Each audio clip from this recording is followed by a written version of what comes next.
Well, good afternoon and good morning to some of you. Thank you for joining us for this webinar, Oral Health and COVID, hosted by the Harvard Medical School Center for Primary Care and DentaQuest. This webinar is the first in a symposium series exploring the dramatically altered landscape of healthcare delivery in COVID-19 worldwide. In-person healthcare visits were nearly eliminated in most countries during shelter-in-place periods, with variable movement to telemedicine and variable abilities for patients to engage in virtual care. This series of webinars will cover relevant topics in today's healthcare landscape. Now, we are intentionally using the descriptor healthcare as we are focused on redefining health to incorporate all aspects of a person's body. We understand the impact of oral health and the recognition that poor oral health impacts one's overall health. To begin today's webinar focusing on oral health and COVID-19, we would like to start with a video from the documentary Hidden Pain by the John Sieper Foundation, which introduces the human aspect of the American oral healthcare crisis. When you look at somebody, you talk to somebody, the first thing you look at is their teeth. There are millions, tens of millions of Americans every day, every year who don't have access to the oral health care that they need.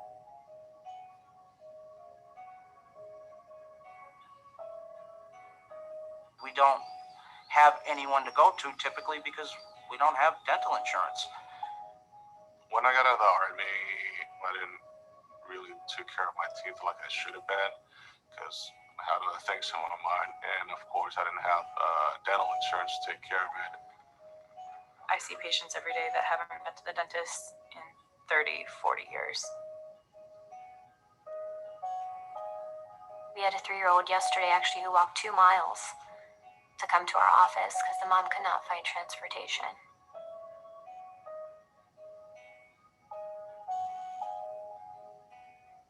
You do anything you can to not have a tooth pulled.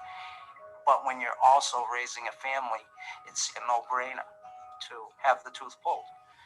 And that's the way it's gone. It puts you in a different class. It puts you in a closet. If you have to live with chronic infection, with chronic pain, even your diet is changed because you can't bear to eat such and such. Poor oral health can be directly related to poor overall systemic health, creating higher risk for respiratory infections, heart attack, stroke, and uncontrolled diabetic status. As a country, we are never going to volunteer our way out of this access to oral healthcare crisis. The only real solution for addressing this phenomenal unmet need is systemic change.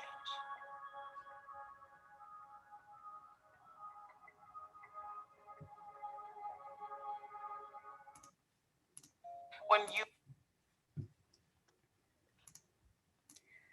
Okay, well, before we get started with today's panel, I would like to introduce myself and my esteemed panelists with whom I have the honor of speaking with today. To begin, my name is Taylor Wellnow. I will be serving as the moderator for today's panel. I am one of the staff members of the research team at the Harvard Medical School Center for Primary Care. For the past 2 years, I have had the pleasure of being part of the team at the Center for the Integration of Primary Care and Oral Health, which is a joint endeavor between the Harvard University Schools of Medicine and Dental Medicine, the HMS Center for Primary Care, and the University of Massachusetts Medical School's Department of Family Medicine and Community Health. Now, to introduce the panelists for today, our first panelist for today is Dr. Lisa Simon. She is a fellow in oral health and medicine integration at the Harvard School of Dental Medicine and is a resident in the internal medicine residency program at Brigham and Women's Hospital. She has been a part of numerous efforts to enhance oral health integration.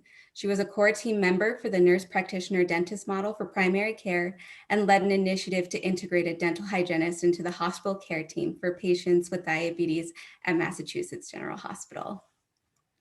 Our second panelist for today is Dr. Maisha Minter-Jordan. She is President and Chief Executive Officer for the DentaQuest Partnership for Oral Health Advancement and Catalyst Institute. In this role, she oversees the DentaQuest Partnership for Oral Health Advancement and Impact Group, leading research and grant-making activities focused on improving oral health, integrating oral health and overall health through medical-dental collaborations, moving toward a value-based payment model, and guiding a growing research and data portfolio. And last but certainly not least is Dr. Caswell Evans. He is an emeritus professor and past associate dean of prevention and public health services at the University of Illinois at Chicago College of Dentistry and faculty member at the UIC School of Public Health. He is currently an appointed member of the Chicago Board of Health and served 2 terms on the Illinois Board of Health. Previously, he was the executive editor and project director for Oral Health in America, a report of the U.S. Surgeon General, released in 2000. For the prior 12 years, Dr. Evans was Director of Public Health Programs and Services for the Los Angeles County Department of Health Services. He is a member of the National Academy of Medicine and was a member of the Committee on Improving Access to Oral Health Care for Vulnerable and Underserved Populations, as well as served a term as co-chair of the Global Forum on Innovation in Health Professions Education. Dr. Evans is a past president of the American Public Health Association, the American Association of Public Health Dentistry, the American Board of Dental Public Health, and the Institute of Medicine of Chicago. He was also honored with the Champion of Prevention Award from the Centers for Disease Control and Prevention. Dr. Evans was recognized with the John W. Knudsen Distinguished Service Award in Dental Public Health by the Oral Health section of the American Public Health Association. He has also received the Gies Award for Excellence in Dental Education from the American Dental Education Association, Gies Foundation. So thank you and welcome to our amazing panelists today, Dr. Simon, Dr. Minter-Jordan, and Dr. Evans. And thank you to all of our participants and registrants for today. Before we begin, I just want to mention that as we proceed, if you have any questions, please feel free to share them in the question and answer box. We will be saving time at the end to answer any questions with our amazing panelists today. So thank you for joining us. Now, to begin, I will start with Lisa. I was wondering if you could describe the pre-pandemic landscape of oral health care in comparison to the traditional medical landscape. What are the historical roots of how these systems came into being? Thanks so much, Taylor, and thanks to everybody. It's such an honor to share this time with you today. As someone who attended both dental school and medical school, I think one thing that's really interesting to realize is that until the 1860s, that wouldn't have been something that I could do. Dental school in America didn't really exist formally until a group of physicians, in part to professionalize dentistry and provide better oral health care, explicitly founded a dental school, which occurred in Maryland in 1842. That I see as sort of the beginning of this spiraling out of control of the ways dentistry has remained separate from the way healthcare is delivered in America. There have obviously been a lot of proximal events that have occurred that have compounded this separation. The development of health insurance, or medical insurance more properly, occurred with a frame in which we were paying to offset very large and unforeseeable expenses. If you are a school teacher in Texas, which is how health insurance was founded, in the 1920s, and you were in a horse and buggy accident, you would not be expected to pay for that. Dental insurance has its origins in providing essentially perks to members of unions, to laborers. And a perk looks very different. It might be a little bit more of a discount plan where people might not expect to pay for smaller expenses, those would be covered, but larger expenses are ironically covered at lower rates. And this continues to persist in most dental insurance systems today. But it's the exact opposite of the way traditional medical insurance works. And then to compound these very interesting, but very problematic separations and different ways of doing business, essentially. In 1965, with the passage of Medicare and Medicaid, it's important to note that both medicine and dentistry kind of fought to keep themselves out of these innovations and efforts to address health inequities and ensure access to healthcare. The difference is that the AMA essentially lost, and as a result, Medicare and Medicaid were passed to provide life-changing medical benefits to older adults, people with disabilities, low-income people, and dentistry, for want of a better term, won. Medicaid has evolved over time, and now there are mandates for dental services for children under 21 in all states. But adults on Medicaid continue to not be required to have access to dental benefits. And it in fact varies quite dramatically on a state level. Medicare continues not to provide any dental coverage of any kind for older adults, which is has profound impacts on both how we deliver dental care, but more saliently on how especially older adults and especially vulnerable older adults experience having oral health at all. From these funding mechanisms come really big differences that compound the inequities we know exist across the health system. I think about this in terms of how many doors someone needs to walk through to get care. We know that our health system is broken and that there are unacceptable inequities for people of color, for at-risk communities like rural dwellers, people with disabilities, older adults, people who do not speak English. But all of those inequities are made all the more dramatic by the fact that dentistry is a separate, smaller, more difficult to find and more difficult to pay for door. In addition to the really beautiful and tragic commentary provided by the video we all watched, which I think did a great job of centering this on the patient experience and the lived experience of the people we care for.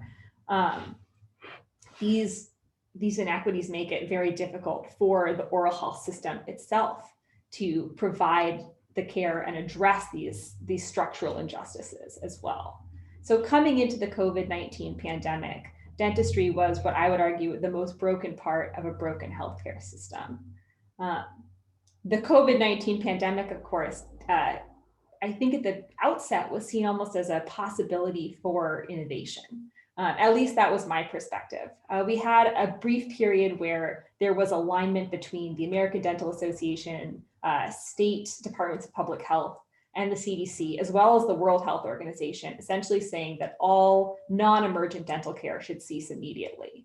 The actual length of that time was varied by state depending on reopening procedures, but lasted anywhere from 6 weeks up to several months in many states.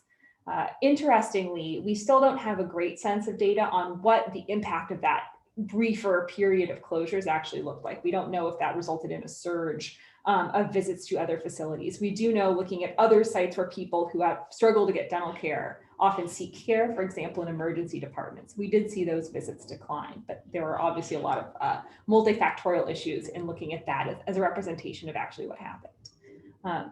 But dentistry then sort of had a turnaround or a rebound more quickly than many other ambulatory medical services compared to, for example, conventional medical primary care, or especially to other procedural services such as dermatology or ophthalmology.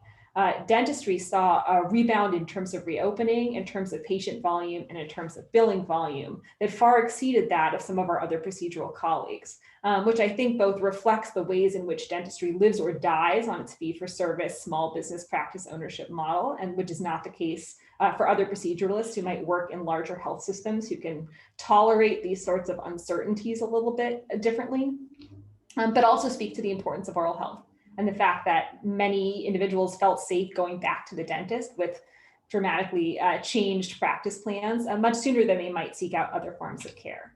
Unfortunately, that rapid rebound means that many of the potentially transformative changes that I would argue, and I think most people on this panel would argue, are needed to actually achieve oral health equity simply didn't happen. What we hoped for was that this would be a catalytic moment in oral health. And I think all of us are now standing on the precipice realizing that this pandemic has changed many things in our lives, but we as a field are continuing to practice and pay for dentistry the way we always have. And so the change is going to have to come from something else. Maisha, I don't know if you have anything you would like to add about how the COVID-19 initially affected oral health or how it continues to look past even that initial phases of the pandemic. Sure. So first, let me start by saying, thank you to the Harvard Medical School and the Center for Primary Care. Very proud to have been a part of the Center for Primary Care when it began, and now really proud to represent the DentaQuest Partnership for Oral Health Advancement. And as a primary care or internal medicine physician, to now work with my oral health colleagues, the perspective that I have has completely changed. And I think understanding what oral health providers have gone through as a result of COVID-19 was certainly one of the areas of which we focused. We did a survey actually in May of 2020, where we surveyed 37,000 dentists, the majority of whom serve Medicaid populations. And we found that what we heard from our oral health providers fell into three buckets.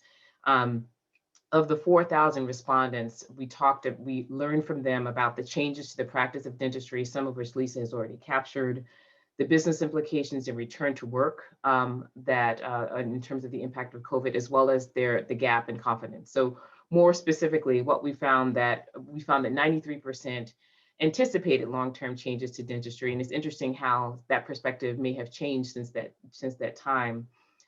They did experience, 72% experienced long-term changes in the number of patients they could see in a given day. 4 in 10 dental providers at that time said that they were either currently seeing patients through telehealth platforms or soon expected to offer services through those platforms. And we are starting to see that some of that has changed, as Lisa has already indicated. In terms of the return to work, we found that 9 in 10 providers reported significant drops in patient volumes. 3 in 4 dental offices, roughly 72%, had laid off or furloughed staff because of the crisis. 1 in 6 reported having less than 15 days cash on hand. Nearly 41% anticipated it taking more than 6 months for their businesses to return to pre-COVID volumes, and 16% were unsure if they'd ever return to their pre-COVID volumes. At least 75% said they implemented a number of new safety protocols, including pre-appointment COVID screening and office COVID screening, increased use of PPE, and enhanced disinfection procedures. In terms of the confidence gap, 94% agree that they should secure additional PPE, but only 59% felt like that they would be able to acquire a sufficient amount to protect themselves and their patients. 65% of providers felt they needed to reduce the spread of aerosols in their practice, but only 50% felt that they had the ability to do so. And more male dentists and those who serve predominantly Medicaid populations were particularly likely to have that gap in confidence. So really what we found in the study in terms of talking to our oral health providers was a dramatic, obviously, impact of COVID. But it's interesting, and when I reflect on some of Lisa's comments about how that moment in time has somewhat shifted as some of the volume has returned, but we're still seeing, particularly in those harder hit areas, particularly in underserved communities, the continued disparities and inequities in terms of access to oral health providers, in terms of providers who primarily serve Black and Brown populations, that they are continuing to experience the impact of COVID in terms of patient volume and ability to maintain their practice. So I think all of this points to Lisa's final words in terms of the need for there to be systemic change, the need for us to think very differently about how we integrate oral health and traditional medicine, and how we need to rethink the ways in which we reimburse for those services, with a focus on prevention. And so I'm excited to have this discussion with all of you today, and I know that we'll get more into that more deeply. But the data really points to this is the time for change, and we need both our primary medical colleagues and our primary oral health colleagues to really think these things through together, because we are dealing with the same patient and the same body, and we should have a holistic and comprehensive approach. Wonderful. Well, now I will start to, taking the points that you and Lisa just really brought up. I would like to bring Caswell into this and ask him the question. Obviously this pandemic has really brought to light not only the state of oral health care in our country, but the inequities that exist within both oral health and medical spaces. And I was wondering if you could comment further on in what ways we can address these issues. Yeah, thank you. I'd be pleased to do so. And it's wonderful that the Harvard Center for Primary Care is holding this discussion, and it's great to share the moment with two colleagues who are in medicine, but very much committed to issues of oral health, because it is about health. And I think that one of the primary difficulties for dentists and dentistry is that we tend to see our role as delivery of dental services and dental procedures. And for many, it's a stretch too far to view those procedures as having relevance to oral health, much less the general and overall health of the patient.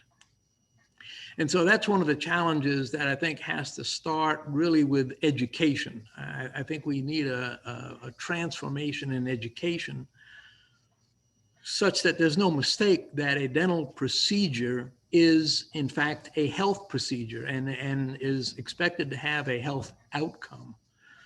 And we do need, as Maisha indicated, a payment system that recognizes the value of a dental procedure relative to the overall health, starting with the oral health, but the overall health of the patient.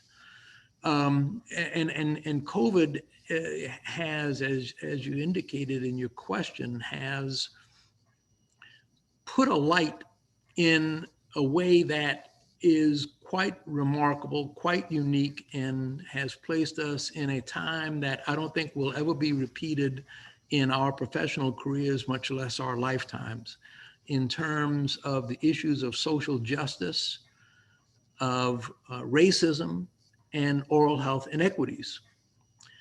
I like to say, and it's a simple concept that most people seem to get, but I think it captures the problem and the challenge of oral health inequities, that in dentistry, the population comparatively least in need of care consumes the most care. The population that literally is most in need of care receives the least care. And in that difference, there are massive oral health inequities that have evolved over generations. Now, we tend to look at those inequities from a statistical perspective. We see what population has more of this or less of that, or whatever that happens to be. And we need to look at statistics as people with the tears wiped off. And when you do that, the question becomes, are these really just inequities? Or are these inequities really the cumulative result of the lack of social justice and perhaps even racism as expressed in health services? Are people, in fact, not able to access services because of systems that are in place creating these obstacles, creating barriers to access to care? And this is the time to really look at the issues of systemic racism as it expresses itself through the health system, and particularly through the oral health system. As was mentioned previously, dentistry in the 1960s fought against inclusion in both Medicaid and Medicare. The statement was made that dentistry won in the context of Medicare. There is no coverage for people now 65 years and older, although that's the fastest growing age cohort in the United States. And they lost in terms of Medicaid. There are coverages under Medicaid, yet only a small fraction of dentists participate in Medicaid at all, and even a smaller fraction are substantial providers in Medicaid. Well, that has a social impact. That has a racial impact. That cuts against all poor people. It disproportionately cuts against people of color. And should that be viewed from a context of social justice and the social lens? Should that be viewed in the context of illustrations of structural and systematic racism in oral health? And we need to look at this is an opportunity to look at these issues straightforwardly, boldly, and come up with some solutions that have a lasting impact and make a lasting difference in the profession.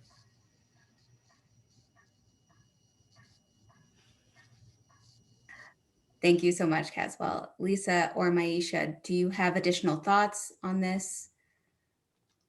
I'm happy to start just in terms of, just providing some additional support to what Caswell was saying. When we think about Black and Brown individuals, we know that Black adults are 22% less likely than white adults to have an annual routine dental visit. We know that Black adults are 68% more likely than white adults to have unmet dental needs. Latino adults are 52% more likely than white adults to report difficulty doing their job very often or fairly often due to poor oral health.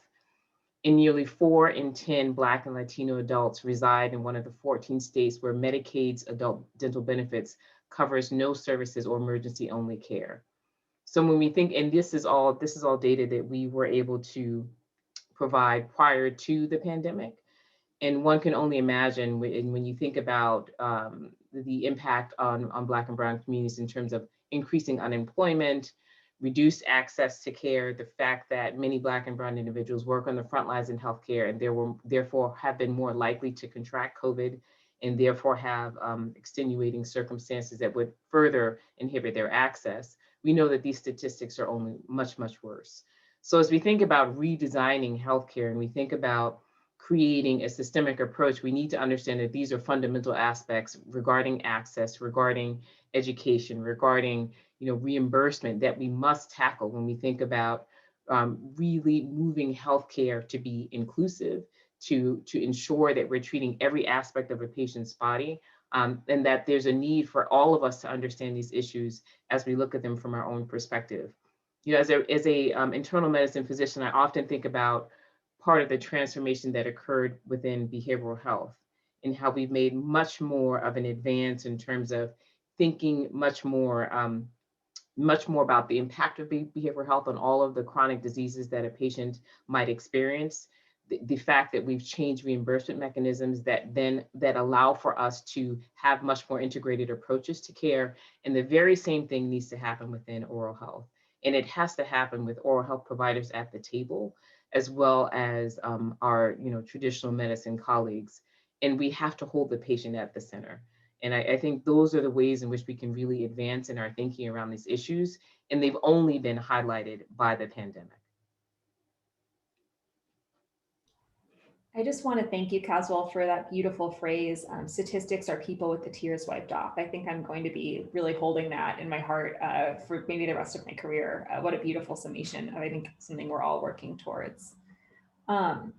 I think I'm seeing a couple of comments and questions in the chat and the Q&A about other groups who are at higher risk of poor oral health, including people who live in rural areas, people with disabilities. And I just want to acknowledge that across all identity axes and axes of privilege, I would argue that oral health is a remarkably sensitive indicator of lack of privilege. And of course, intersectionality matters. And so along all of those axes on their intersections, there are still instances of structural racism, structural inequality, structural discrimination that are really important. So by talking about racism, we are not talking about other at-risk groups. We are acknowledging the ways that our system is failing the people who we should be most aggressively trying to serve because of these other risk factors.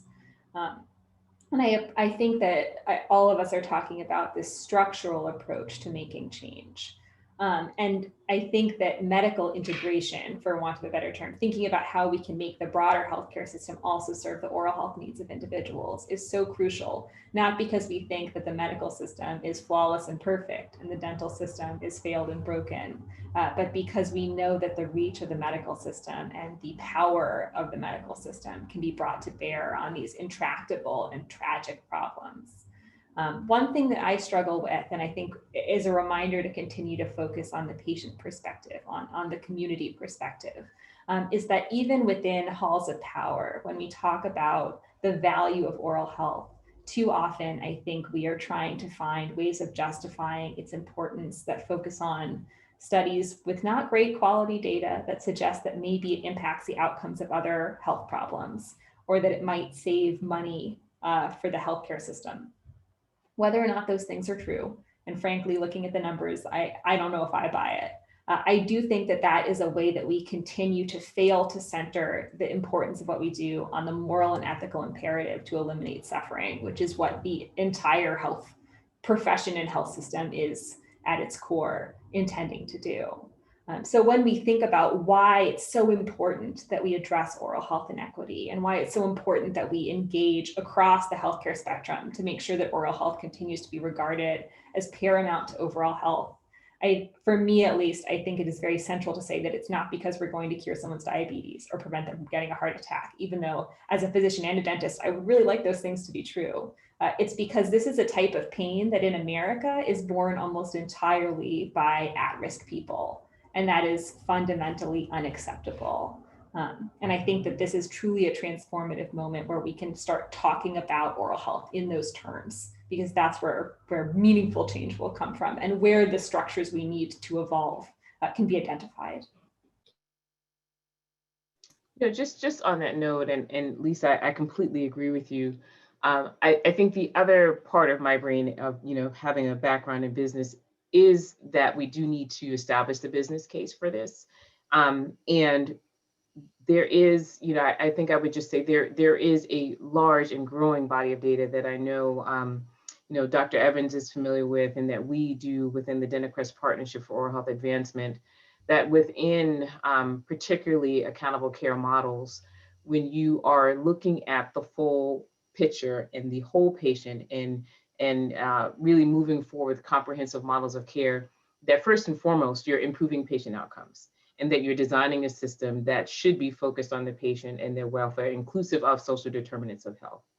But also when you include oral health into that, and we've done this work out in Oregon and in other states, that you are driving better health outcomes, and you are reducing the impact of oral health on other chronic diseases. When you think about pregnant women and infant mortality, when you think about, you know, all the things that we all know to be true as medical professionals, that there is a business case for this. And so part of what has to happen as we think about reimbursement and we think about changing reimbursement models, that when you include oral health, you're reducing ED utilization, you're improving overall healthcare, and you're reducing the impact of oral health on chronic diseases.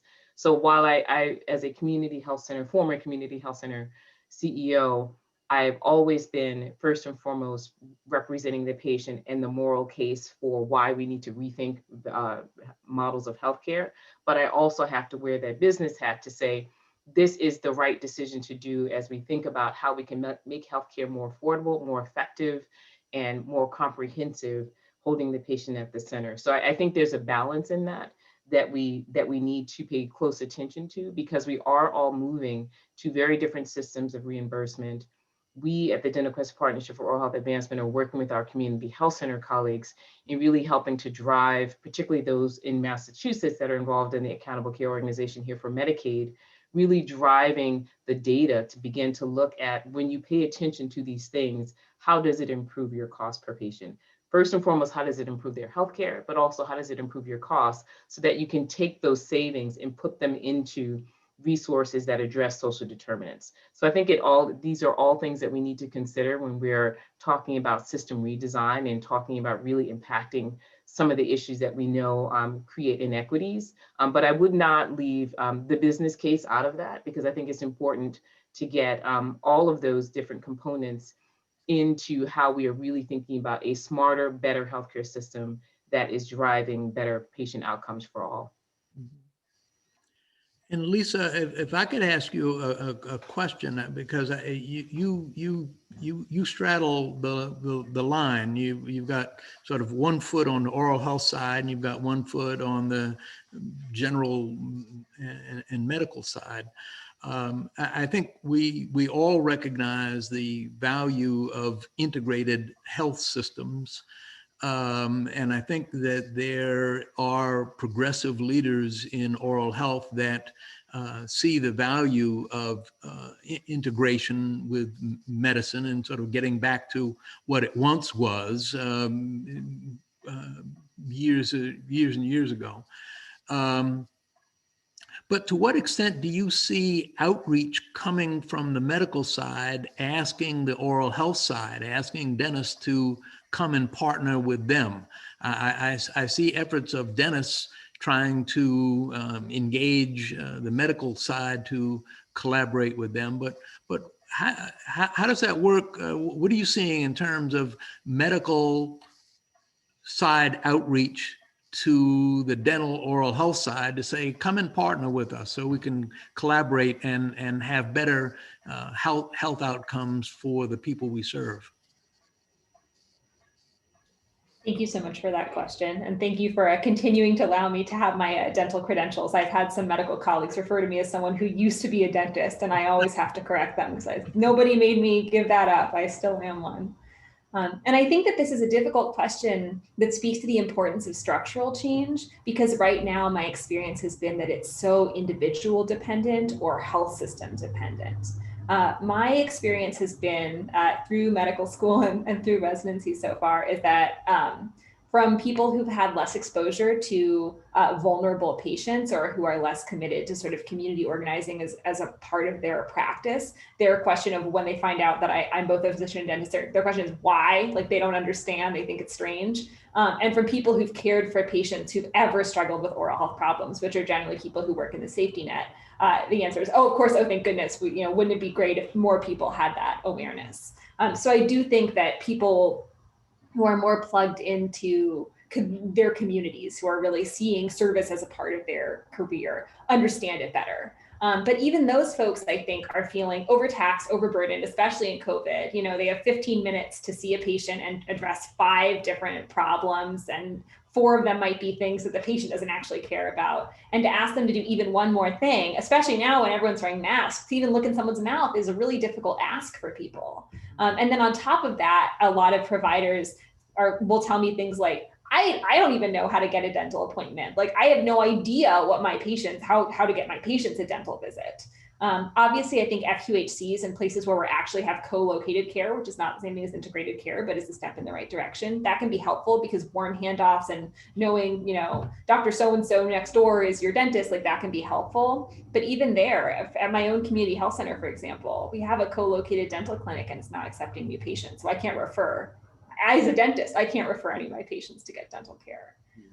So I think that even when there are really good intentions from individual physicians, without structures that not only incentivize collaboration with dentists, but make it a tangible benefit for doctors, make it easy, make it quick, make it mandatory. And then there's also the possibility of having that touch point in dental serve as an additional screening point or way to collect health data.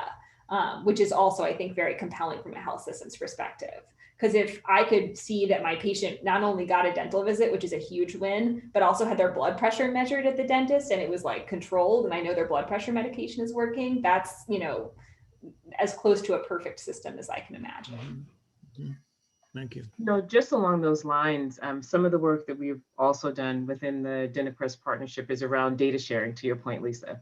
So if we are able to leverage the dental office as one of the points within a patient's journey to gather that data and to be able to transmit that to their internal medicine or family medicine physician, how much more powerful could we be as a system? So if we're not only checking blood pressure, but we're also allowing for dental providers or oral health providers rather to check a hemoglobin A1C, to do a spot check on that. That then makes the system much more comprehensive. And it's unfortunate, Lisa, that your health center doesn't allow for dental referrals at this time, but Lisa knows that I was a former CEO at the Demick Community Health Center, and part of what we did there was train our pediatric providers on fluoride application. We had patients that were accompanied by a community health worker or similar employee to the dental clinic by someone from the pediatric clinic. We have within the centering pregnancy model, we had our oral health providers coming into those centering pregnancy visits, as we know the high risk of oral health disease within pregnant women and the impact on their infants. So there are many models, and I know I'm seeing things within the chat, of integrated systems that also deliver better care, most importantly, and can do that in a much more cost-effective way. And so by leveraging data and the sharing of data and creating systems that allow for that sharing of data, we can begin to move the needle. And from the oral health provider standpoint, also create opportunities for additional reimbursement for services that would incentivize the type of behavior that is some of the fundamental aspects of integrated care. So I think that there are definitely proof points, and I see lots of different references being dropped in the chat and in the Q&A regarding the business case, but also thinking through like what are the most important aspects of a patient's journey. Is to have all of my providers understand my healthcare, to have all of my providers understand what medications am I taking, what were my lab test results, what are my other comorbidities that need to be taken into account in terms of the treatment plan. And so by sharing those components of data, we can begin to build a system that is much more comprehensive and actually focused on the patient and their journey. Mhm. You know, and I would add that when we talk about the future, and this comment probably goes beyond anything that any of us on this panel can affect. But it's my finding that one of our weak links in making change is the dental education system in and of itself. And Lisa may want to also comment on this. I was, as my bio indicated, I was out of oral health for a very large portion of my career and got back into it when I was asked to lead the Surgeon General's report in 2000, and then went into education, which was really wonderful but eye-opening. And I have found that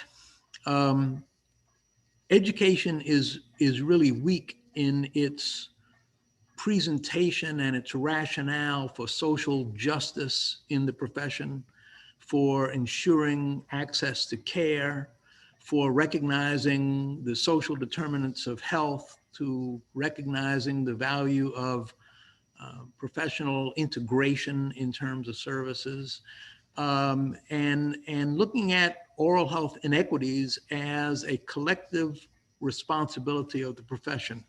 You know, dentists have a monopoly on the service, but in terms of oral health services, but the education system does not inculcate within them the sense that if we're the only group privileged to have this monopoly, then it accompanies a moral and ethical obligation to ensure our services are available to everyone. There is no education that pushes that point home, that if you are the only ones licensed and privileged to provide the services, that it comes with a moral and ethical obligation to do your utmost to ensure that everyone has a benefit from that set of services you provide. We don't push that point home in dental education. And I think that that's one of the starts. Much of our education is focused upon the private practice, the business aspect of dentistry. And basically in that context, if you're not a patient of record of mine in my practice, you literally do not exist. Your problems are not my interest. The solution to your problem, not my interest. I'm only concerned about the people who are patients of record of mine. And if you're not a patient that's record in my practice, you literally don't exist. Well, in that context, that's part of the problem that leads to these oral health inequities, because from a professional perspective, many dental organizations and many individuals who are in the practice of dentistry do not see the population outside of their patient pool. And that contributes to oral health inequities. And I think some of that it must change within dental education. Lisa, I don't know if you have any thoughts on the education side of this, but I know that there's a really good question that I just saw come across the chat that I wanted to kind of see what you guys think. Someone asked, what role might patients play in prompting this shift, expecting more of an integrated approach to their care, including oral health, versus this being prompt more on the provider side? Yeah, I can certainly just jump in. I always think that we should empower, and patients should be claiming the need for their care to be comprehensive, and should be advocating for that, particularly as we see new legislation come out, that we should be holding our leaders accountable for that. You know, I often ask, you know, if I wasn't in a community health center, would I have the expectation that my dentist would ever speak to my internist or to my pediatrician? And the answer is yes, I should have that expectation. I should ask that they make that call. And the same thing goes on the other side. When I see my pediatrician, when I see my internist, I should be asking them, do you have my dental record? And I think if we don't ask the question at every sort of vantage point, then we'll never get to that answer. I do think that particularly in underserved areas, it's much more difficult for patients to feel empowered to ask those questions of their providers. But I do think that the question should be asked. I think it's important on all sides. But there's a lot of work that providers need to do. There's a lot of work that our regulators need to do, and we need to be demanding of them particularly as we talk about healthcare transformation. If we are truly interested and focused on healthcare transformation, we should be creating collaborative models where medical dental integration is part of the framework, rather than an add-on, rather than something that happens only in certain settings. No different than the way in which we have adapted ourselves in terms of behavioral health and medical integration. We now have teams that have, in behavioral health colleagues on those teams, and it is a matter of course, and it should be the exact same way when we think about oral health. I really appreciate that question. And I also just want to note that I think one thing that I've experienced as a difficulty within the oral health policy or oral health advocacy space is that because these problems are so stigmatized and can leave patients to feel so much shame, or are explicitly told by their providers that this is a personal failing or their fault, the patient voice is one that is often absent. And so for those of you who feel like they can leverage their patient perspective and who feel like they are empowered to speak up about this, I would so encourage you to bring your experiences and bring your voices to bear on this. And there are ways to do that on sort of an individual level, like Maisha mentioned, even just things like making it clear that this is an expectation of your healthcare, asking your providers to make sure that this is something they're taking care of for you. But also on a legislative level, call your representatives, let them know that this is important to you. There is critical legislation at the national and state level, and patient voices will make the difference. Here in Massachusetts, we've been fighting for years to pass a dental therapy bill to expand the dental healthcare team. And our success is almost moving forward is almost entirely due to groups that advocate from a patient or healthcare consumer side, including our amazing collaborators at Healthcare for All, at the ARC of Massachusetts, and from other consumer groups who are doing this from a perspective of health inequity that they personally experienced. Not to give too many personal stories, but I think one that we should all sort of acknowledge is the tragic death of Diamante Driver in Maryland, which led to critically important and unfortunately too late evolution in the way Maryland provided dental care to low-income groups. But Diamante's mother is a hero, and by sharing his story and by sharing the enormous work she put in to trying to find dental care for her sons, she made change not just in the state, but across the nation. And that's why we all remember his name. So patient voices do matter enormously. And I would argue they matter tremendously more than any of the voices on this panel right now. And please share your stories.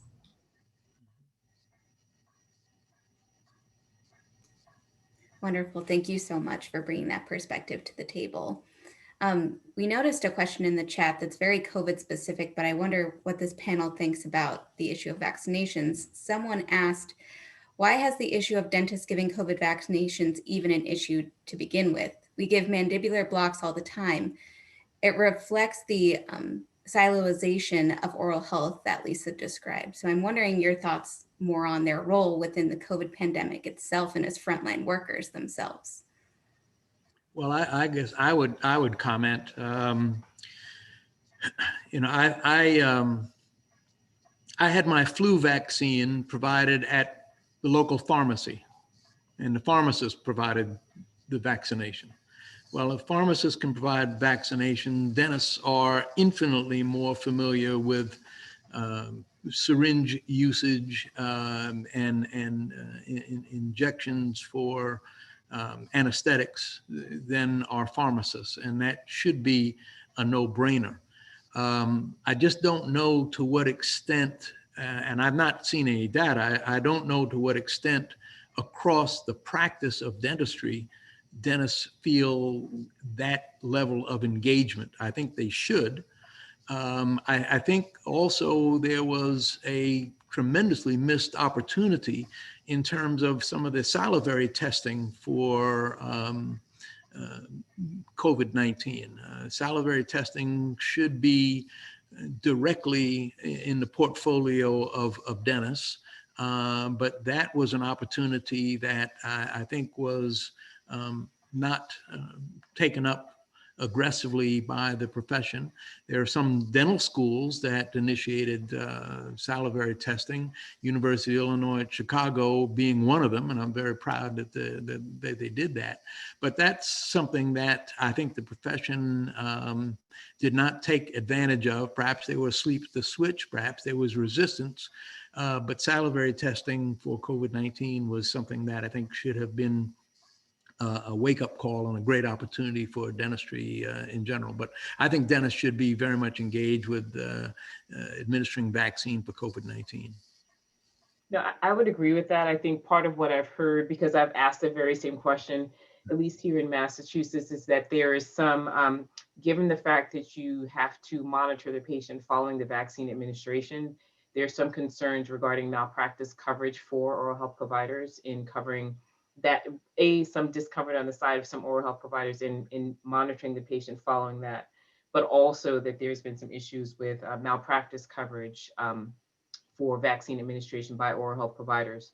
I will say that, you know, sitting on the Senate's Committee on COVID-19 Health Inequities, I've brought this forth many times. I know that there's been some regulatory changes, at least in Massachusetts, that would allow for the vaccine to be administered by providers. And we also are in conversation with Tufts Dental School in terms of providing training. Although I know dentists are very familiar with the use of needles within the mouth, there is some concern about putting it in intramuscular, doing an intramuscular injection and requiring some minimal level of training for that. But that is quite easy enough to provide.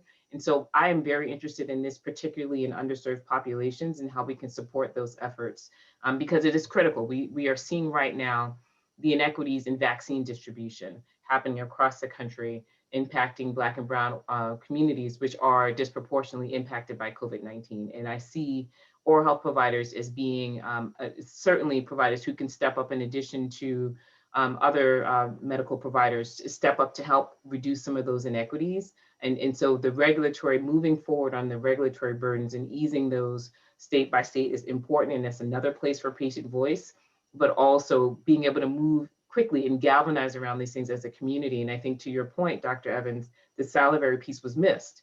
And I think that's an area where right now we need oral health providers to step up and advocate for leveraging the providers to be able to administer the vaccine. And I'm also hopeful with the Johnson & Johnson vaccine, given that it has different requirements in terms of refrigeration, that'll make it easier for oral health providers to administer them within their offices.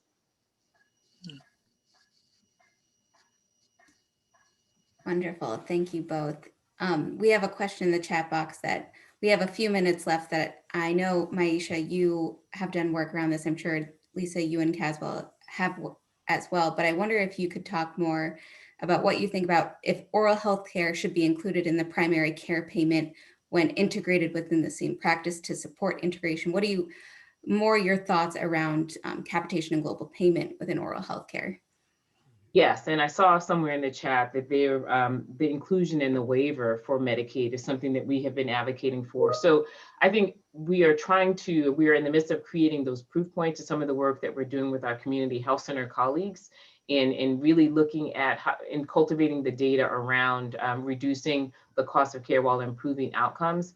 It must be included in reimbursement new reimbursement methodologies in accountable care organizations. We've already proven that point in some states in this country. Oregon is one of them, that when you include oral health, you're providing better care. You're much more, your approach is much more comprehensive and holistic, but also it is, and you then allow for the data infrastructure to build around the patient. So you're sharing the patient and creating this holistic view of their care, enhancing their treatment regimens in every aspect of that patient's care. But this is the model. And as I think about what are the takeaways from our time together today, advocating for the inclusion of oral health in payment models is critical to everyone who is on this call today. Advocating for improved access to underserved populations to oral health is critical, and making sure that patients have the ability to have voice in how those things move forward is also critically important. And then finally, the medical dental integration and encouraging our provider community to embrace holistic and comprehensive care that is inclusive of oral health, inclusive of behavioral health is also critical. Beautiful. Thank you. I wonder, Caswell and Lisa, if you have concluding remarks that you want people to really take away from this webinar as well about what they can do as next steps to really seeing the future of an oral health truly being part of our overall healthcare system. Well, this is a unique period in our lives. It's a unique period for our country and all of society. And this is the time to make change and make advances. And if we don't do it now, the question is, when will it be done? If we don't do it, the question would be, who's going to do it? And we have opportunities to make change, and this is the point in time to do it. I would co-sign everything that my esteemed co-panelists have said. I couldn't agree more with everything. But I'll also say that I am, you can probably see my eyes darting around, I'm overwhelmed by the excitement and the urge for change and the personal investment of everyone who's in this webinar right now. The comments, the questions, they are so motivating. So please, to everyone here, know that there are 500 people with you right this very moment who also want to make things better and who know we need to. And I think that there are thousands and possibly millions more who aren't just on this webinar alone. But this is a time, this is the impetus. Like, we are all here together now. We can make this change. These things will happen. I think that they have to come from a place of opportunity rather than a place of fear, which is something that our dental delivery system often struggles with. But this is the time to do it. The pandemic didn't change what needed to change, but at least it showed us that it does need to change. And I feel a lot of optimism just listening to and reading everyone right now. I know I am absolutely overwhelmed, but also overjoyed seeing how, passionate people are around this. Just looking at the Q&A and just the chat box, I'm so happy that you all could join us. And Lisa, Caswell, Maisha, it has been an absolute pleasure to hear you all speak about this.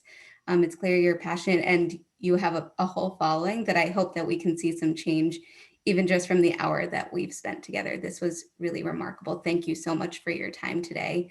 In the conclusion of this webinar, I just want to let people know to please check out the link in the chat box for more information about our virtual symposium series taking place every Wednesday at noon in the month of February, as well as the CMA evaluation for this webinar.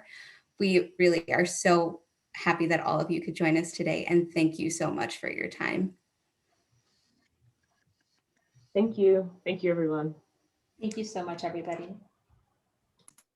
Stay safe. Bye-bye.